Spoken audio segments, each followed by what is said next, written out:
ತರಗತಿಗೆ ಸ್ವಾಗತ. ತರಗತಿ ಪ್ರಾರಂಭ ಮಾಡೋಕ್ಕಿಂತ ಮುಂಚಿತವಾಗಿ ನಮ್ಮ ಒಂದು ಯೂಟ್ಯೂಬ್ ಚಾನಲಿಗೆ ಸಬ್ಸ್ಕ್ರೈಬ್ ಆಗಿ ಪ್ರತಿನಿತ್ಯ ತರಗತಿಗಳನ್ನು ವೀಕ್ಷಿಸಿ ಅನ್ನುತ್ತಾ ಇವತ್ತಿನ ಒಂದು ತರಗತಿಯನ್ನು ಪ್ರಾರಂಭ ಮಾಡ್ತಾ ಹೋಗ್ತೀನಿ. ಈ ಒಂದು ಕರ್ನಾಟಕದ ಋತುಗಳ ಬಗ್ಗೆ ಚರ್ಚೆಯನ್ನು ಮಾಡ್ತಾ ಹೋಗ್ತೀನಿ. ಅಂದರೆ ಬೇಸಿಗೆ ಕಾಲ, ನೈಋತ್ಯ ಮಾನ್ಸೂನ್ ಮಾರುತಗಳ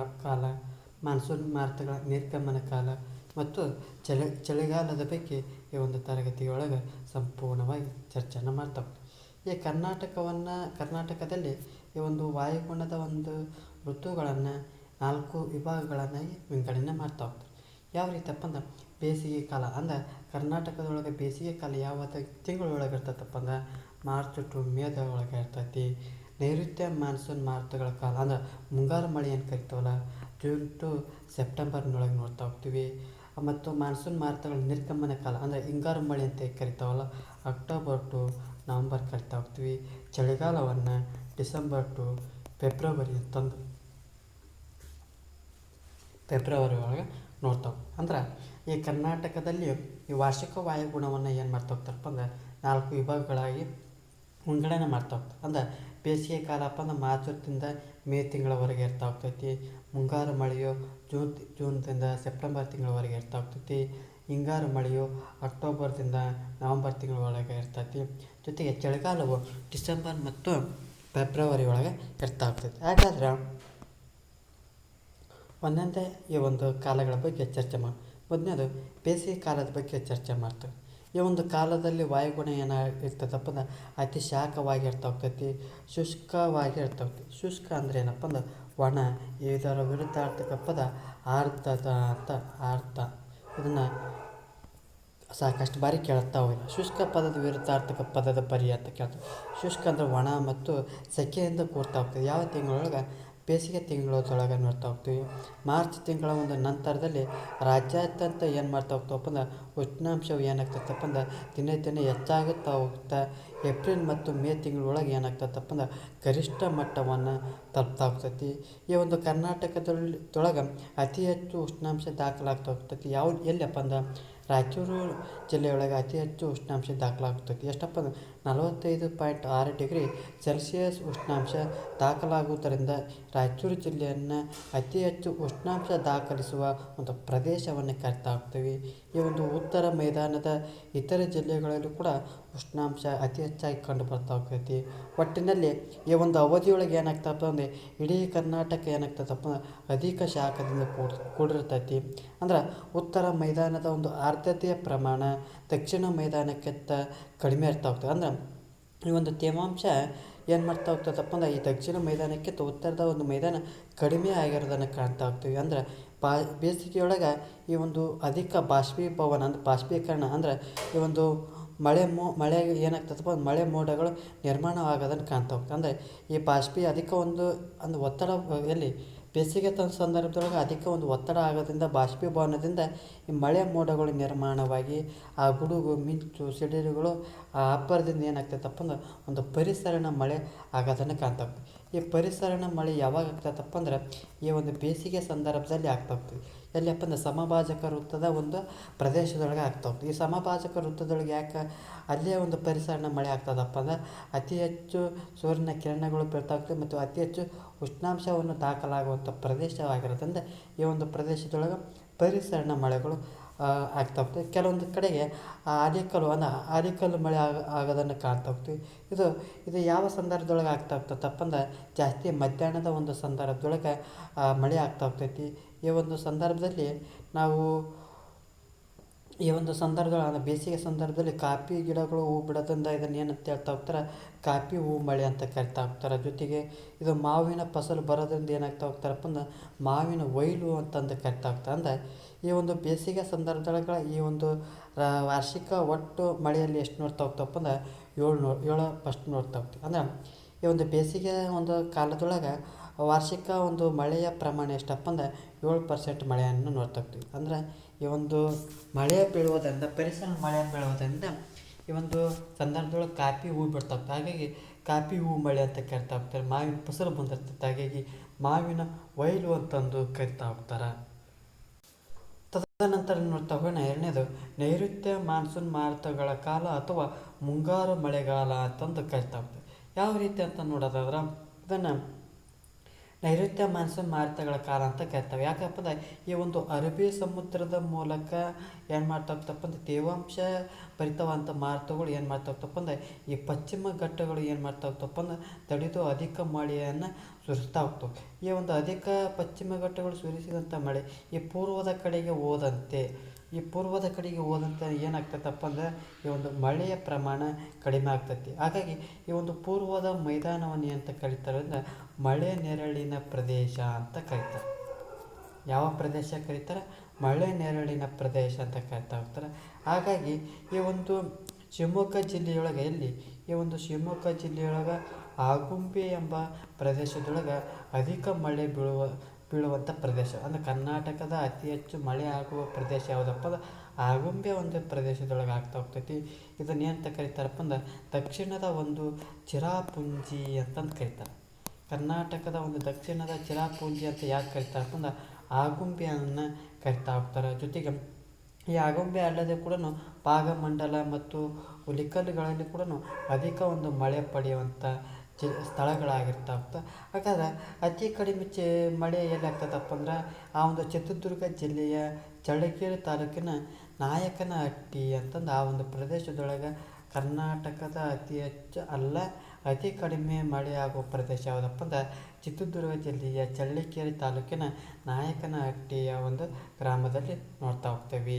ಜೊತೆಗೆ ಈ ಒಂದು ಅವಧಿಯೊಳಗೆ ರಾಜ್ಯದ ಅತ್ಯಂತ ಉಷ್ಣಾಂಶ ಹೆಚ್ಚು ಜೊತೆಗೆ ತೇವಾಂಶವೂ ಹೆಚ್ಚಾಗಿದೆ. ಅಂದರೆ ಯಾವ ರೀತಿ ಉಷ್ಣಾಂಶ ಇರ್ತೈತೋ ಅದೇ ರೀತಿ ಕೂಡ ತೇವಾಂಶವನ್ನು ಕಂಡು ಬರ್ತಾ ಹೋಗ್ತೇವೆ.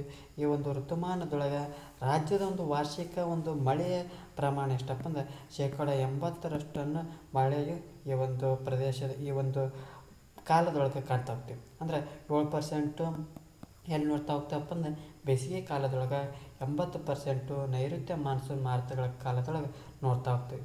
ಈ ಒಂದು ಮುಂಗಾರು ಬೆಳೆಗಳ ಒಂದು ಬಿತ್ತನೆಗೆ ಅಥವಾ ಬೆಳೆಯೋಕ್ಕೆ ಈ ಒಂದು ಮಳೆಯು ಉಪಯೋಗ ಆಗಿರೋದನ್ನು ಕಾಣ್ತಾ ಹೋಗ್ತೀವಿ. ಯಾವ ರೀತಿಯಪ್ಪ ಅಂದ್ರೆ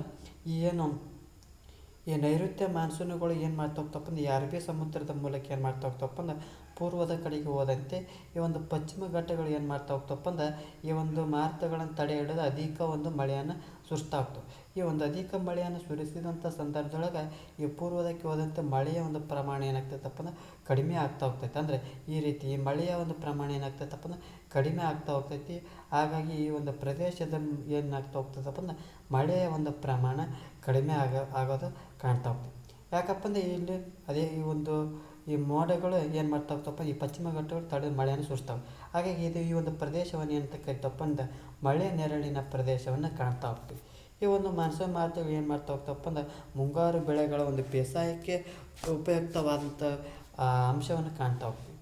ತದನಂತರದಲ್ಲಿ ನೋಡ್ತಾ ಹೋಗೋಣ ಮಾನ್ಸೂನ್ ಮಾರುತಗಳ ನಿರ್ಗಮನ ಕಾಲ ಅಥವಾ ಹಿಂಗಾರು ಮಳೆಗಾಲ ಅಂತ ಕರಿತಾರೆ. ಅಂದ್ರೆ ಈ ಮಾನ್ಸೂನ್ ಮಾರುತಗಳ ನಿರ್ಗಮನ ಕಾಲ ಅಂತ ಎಂತ ಕರಿತಪ್ಪ ಅಂದ್ರೆ ಈಶಾನ್ಯ ಮಾನ್ಸೂನ್ ಮಾರುತಗಳ ಕಾಲನ ಅಂತಂದು ಕರಿತಾರೆ. ಅಂದ್ರೆ ಆ ಉತ್ತರ ಭಾರತದಲ್ಲಿ ಉಷ್ಣಾಂಶ ಕಡಿಮೆಯಾಗಿ ಒತ್ತಡ ಹೆಚ್ಚಾಗುವುದರಿಂದ ಆ ಒಂದು ನೈಋತ್ಯ ಮಾನ್ಸೂನ್ ಮಾರುತಗಳು ಈಶಾನ್ಯದಿಂದ ನೈಋತ್ಯಕ್ಕೆ ಬೀಸ್ತಾ ಹೋಗ್ತವೆ. ಅಂದರೆ ಈ ಒಂದು ಉತ್ತರ ಭಾಗದೊಳಗೆ ಏನಾಗ್ತದಪ್ಪ ಅಂದ್ರೆ ಉಷ್ಣಾಂಶ ಕಡಿಮೆಯಾಗಿ ಒತ್ತಡ ಏನಾಗ್ತದಪ್ಪ ಅಂದ್ರೆ ಹೆಚ್ಚಾಗೋದ್ರಿಂದ ಈ ಒಂದು ಭಾಗದಿಂದ ಏನಾಗ್ತದೆ ನೈಋತ್ಯ ಮಾನ್ಸೂನ್ ಮಾರುತಗಳು ಏನು ಮಾಡ್ತಾ ಹೋಗ್ತಾವಪ್ಪ ಅಂದ್ರೆ ಈಶಾನ್ಯದಿಂದ ನೈಋತ್ಯದ ಕಡೆಗೆ ಬೀಸ್ತಾ ಹೋಗ್ತಾವೆ.